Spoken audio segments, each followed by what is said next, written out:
जीरोधा में gold ETF कैसे हम बाय कर सकते हैं, इसका स्टेप बाय स्टेप प्रोसीजर आज के वीडियो में हम समझने वाले हैं। ETF लेते समय आपको कौन सी चीज़ों का ध्यान रखना है ये भी मैं आपको बताने वाला हूं। तो आइए, सबसे पहले लॉगिन करने के बाद आपको ऊपर की तरफ ये जो सर्च बार होता है इसके ऊपर आकर सबसे पहले ये जो ETF वाला बटन है इसको सेलेक्ट कर लेना है, ताकि आपको कोई भी म्यूचुअल फंड, ऑप्शंस, फ्यूचर्स ना दिखे। तो मैं अभी टाइप करूँगा गोल्ड, क्योंकि हमें गोल्ड का ETF खरीदना है। अब आपके सामने जितने भी गोल्ड के ETF है वो आ चुके हैं। तो आपको जीरोधा का देखने के लिए मिलता है, एक्सिस का है, आदित्य बिरला का है, कोटक का है, 361 का है और निपॉन इंडिया का गोल्ड बीज है। तो गोल्ड बीज काफ़ी पॉपुलर ETF है क्योंकि ये सबसे पुराना है।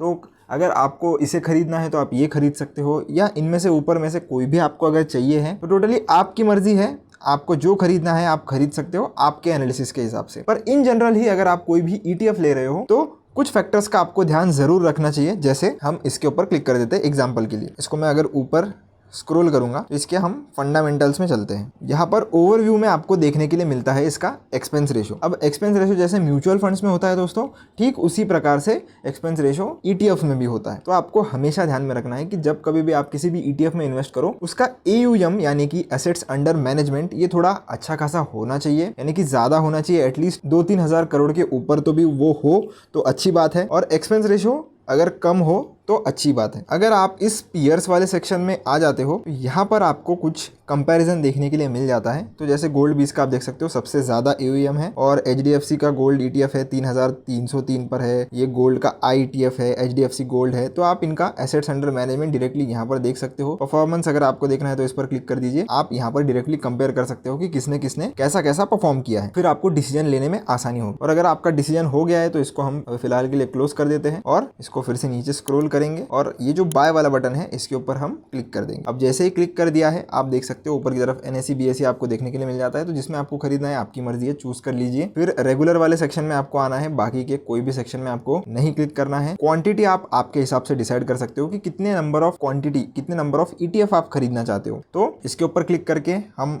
क्वांटिटी लगा लेंगे। तो एग्जांपल के लिए अगर मैं 2 खरीदना चाहता हूँ तो 2 मैं लगा लूंगा। इसके बाद मार्केट ऑर्डर लगानी है या लिमिट ऑर्डर, ये भी टोटली आपके ऊपर डिपेंड करता है। जैसे 74.45 इसका प्राइस चल रहा है, मुझे ऐसा लगता है कि इसका प्राइस इजीली 73 रुपीज़ में आ सकता है आज के दिन में ही। ध्यान रखिएगा, अगर आज के दिन में ही अगर आपको ऐसा लगता है कि होने वाला है तो आप ये वाली ऑर्डर लगा सकते हो। लिमिट ऑर्डर लगाने को आपको ये वाले बटन पर क्लिक करना पड़ेगा, डबल एरोस पे, और फिर आपको ये जो लिमिट वाली प्राइस है इधर आपकी प्राइस लगा देनी है। तो जो भी आपकी प्राइस होगी वो आप लगा दीजिए। पर अगर ये प्राइस मार्केट में आती है तो ही आपका ऑर्डर एग्जीक्यूट किया जाता है एग्जैक्टली इसी प्राइस पर। अगर नहीं आती है तो automatically end of the day आपका ये ऑर्डर कैंसिल हो जाता है। तो ध्यान रखिए, अगर आप लिमिट ऑर्डर लगा रहे हो तो वो प्राइस आना भी चाहिए। अगर नहीं आता है तो फिर आपको ETF नहीं मिलेगा। ये अवॉइड करने के लिए मैं मार्केट ऑर्डर का यूज करूंगा। अगर आप बहुत ही बड़ी क्वांटिटी लेते हो, मतलब मान लेते हैं कि आप 500,000 क्वांटिटी का ETF बाय करना चाहते हो, तो उस केस में आप क्या करिए, लिमिट ऑर्डर ही प्लेस करिए। पर आप क्या कर सकते हो, 74.46 अगर है तो आप क्या करिए 74.45 या 74.44 कुछ इस तरीके का लिमिट ऑर्डर लगा सकते हैं। मतलब आपका ये जो ऑर्डर है वो एग्जीक्यूट भी हो जाएगा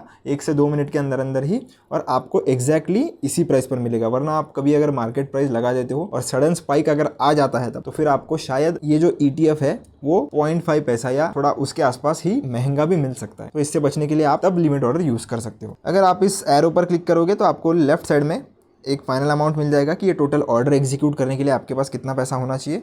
तो हम अब स्वाइप टू बाय यानी कि इसको राइट स्वाइप करेंगे, और जैसे हम कर लेते हैं आप देख सकते हो कंप्लीटेड लिखा हुआ आ रहा है। क्लोज कर देता हूं मैं इसको, और हम चलेंगे सीधा हमारे पोर्टफोलियो वाले सेक्शन में। आने के बाद दोस्तों आपको आना है इस पोजीशंस वाले सेक्शन में। पोजीशन में आप देख सकते हो कि मैंने 2 गोल्ड बीज यहाँ पर बाय किए हैं, और वो आपको होल्डिंग के इसमें और CNC में देखने के लिए मिलेंगे। आपको इसको बिल्कुल हाथ नहीं लगाना है, 1 दिन तक आपको ये पोजीशन में ही शो करता है। अगर आप कोई भी चीज डिलीवरी में लेते हो यानी कि कैश में अगर आप लेते हो लॉन्ग टर्म के लिए, तो आपको वो ऐसा होल्डिंग CNC में बताता है। 1 दिन के बाद वो ऑटोमेटिकली आपके होल्डिंग्स वाले सेक्शन में चले जाएगा, और फिर आप उसे चाहो तो होल्डिंग्स वाले सेक्शन में चेक कर सकते हो।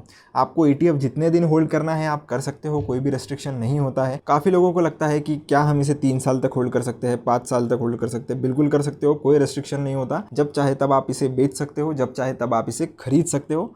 बस इतनी ही शर्त है कि वो मार्केट आवर्स के अंदर ही आपको करना होता है। तो आशा करता हूँ दोस्तों आपको पूरा प्रोसीजर समझ में आ गया होगा कि कैसे हम जीरोधा में गोल्ड का ETF खरीद सकते हैं। अगर आपको फिर भी कोई डाउट आता है तो कमेंट सेक्शन में पूछ सकते हो। मिलता हूँ नेक्स्ट वीडियो में, धन्यवाद।